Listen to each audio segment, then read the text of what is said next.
It just makes sense. Or maybe not. How Roxbury residents feel about a multi-million-dollar development plan. Plus, filmmaker Ann Makepeace's documentary on one woman's effort to revive the language of the Wampanoag tribe. Now on Greater Boston.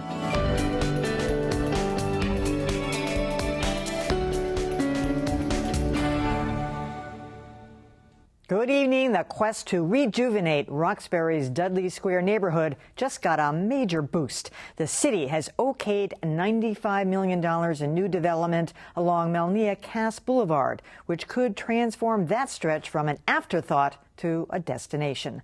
But while many in Dudley Square welcome the project, not everyone is on board. WGBH's Adam Riley has more. Today, there are just a couple of scruffy empty lots bracketing Melnia Cass Boulevard, which thousands of commuters use every day to get on and off Interstate 93. But as Urban League of Eastern Massachusetts head Darnell Williams looks around, he sees potential. Boston is such a walkable city. Right now, I'm looking right at the shadows of the Prudential or the Hancock Building, Jim Rice Field. Fenway Park is 8 minutes from here. So we're really centrally located, and it just makes sense. The city seems to agree.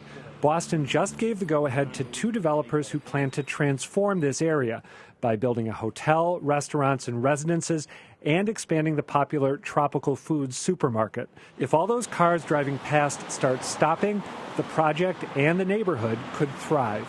Very few of those cars stop to get birthday candles or birthday cards or to have a bite to eat. If we can change that, then that will be a really good thing for Roxbury. The new development is part of a bigger effort to rejuvenate Dudley Square, which used to be a thriving retail hub but has struggled for decades. While there's plenty of local enthusiasm for the current development push, there's also skepticism. We want developers that understand our community and the struggles we've been facing in this community for the last 40 to 50 years. We need to have quarry-friendly jobs. We need to have jobs that are for the residents who have been in the community, who have built the foundation of Dudley Square. Kathy Kim, the daughter of a local business owner, worries the new development won't help the average man and woman on the street. Andy Finkel, whose brother owns a local clothing shop, says the new plans might not be ambitious enough. Anything in the Dudley Station and Roxbury community is great given the huge unemployment problem and lack of money and business in the community. The BRA needs to have some sort of a master plan that has a hub here in Dudley Station where it used to be really, really vibrant. But others say that on balance, Dudley Square seems to be on the right track. I think it's going in a positive direction. The only thing I'd like to see removed is the strip club down the street. For his part, Williams is happy to accentuate the positive, including the promise of much-needed jobs. I don't know if we have definitive numbers, and I don't want to speculate. You got a lot of jobs that should happen on the construction side, post-construction, post-management, that should benefit the folks who live here. Big plans for a neighborhood that could use a boost. All right, joining me now are developer Richard Taylor and Jamal Crawford, editor of Blackstonian.com. Welcome, both of you. Nice to see you. Richard, I should point out, you're a developer. You're not involved in this particular project. That's correct. You lived in Roxbury for many years, even though you're not there now. I thought it was interesting what Kathy Kim said. She says it really matters who the developer is. Do you think that's true? Well, yes and no. Developers are business people and they follow opportunity. Now, having said that, there needs to be a full package of community benefits. There needs to be the issues around making sure people are properly trained so that local folks can work there.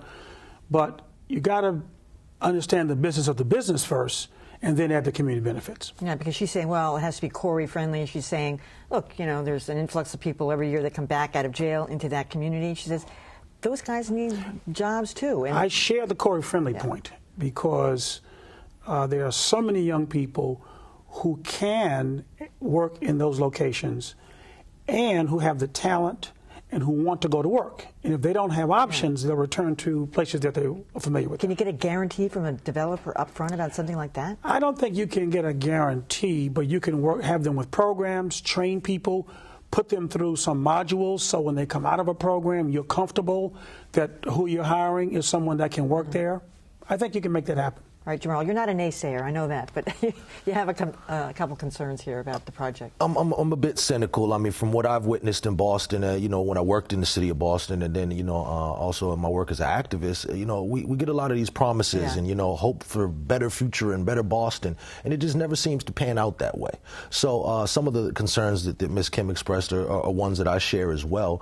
But also, too, we have to know, what type of businesses are going to come into this community. I remember the last piece of development there with the hotel that really is right at the entrance of coming off the highway. And it hasn't turned out the way that it was supposed to be. What was it supposed to be? It was supposed to be a big boost to the economics there, and it was the hotel and the whole strip, and those businesses have suffered to stay open in there.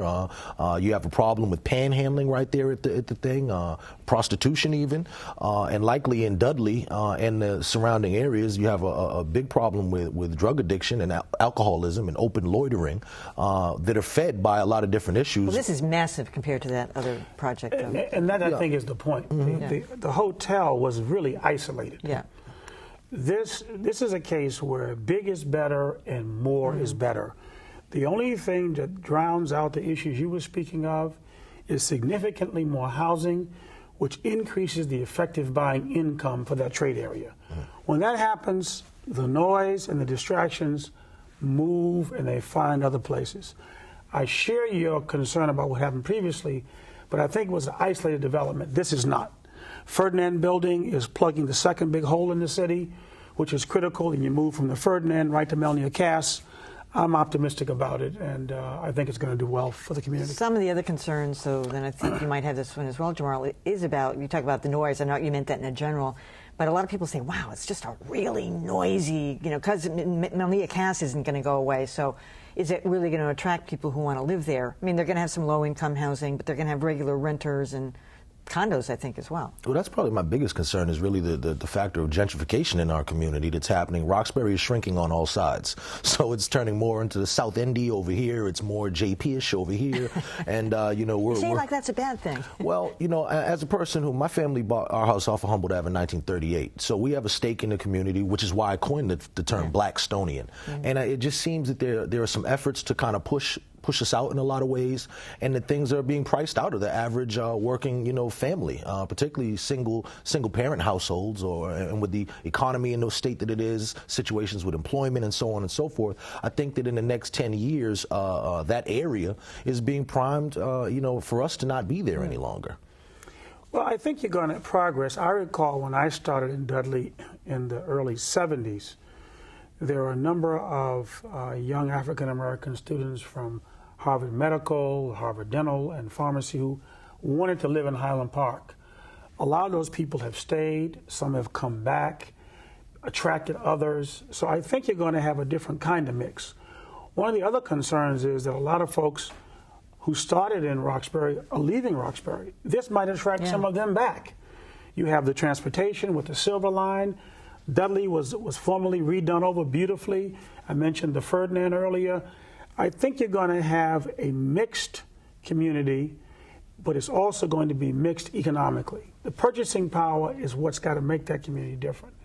Right now, we're not going to really have that combination without this additional development. Yeah, I mean, as Darnell Williams pointed out, I mean, cars are just flying by there. First of all, the traffic's going to be slowing down because there's going to be a lot more of it, but people, I mean, they'll stop, and if they can walk to it from other, I mean, it looks like it could transform the entire, I mean, it's a huge, it's 4 or 5 blocks when you get right down to it. It looks like South Bay on the avenue, And it has that potential, and if it works out the way that they say, then then kudos. But my concerns is just that like I said, these things just very seldom pan out to benefit the Black, Latino, Cape Verdean communities. We suffer for lack of businesses in a lot of these places.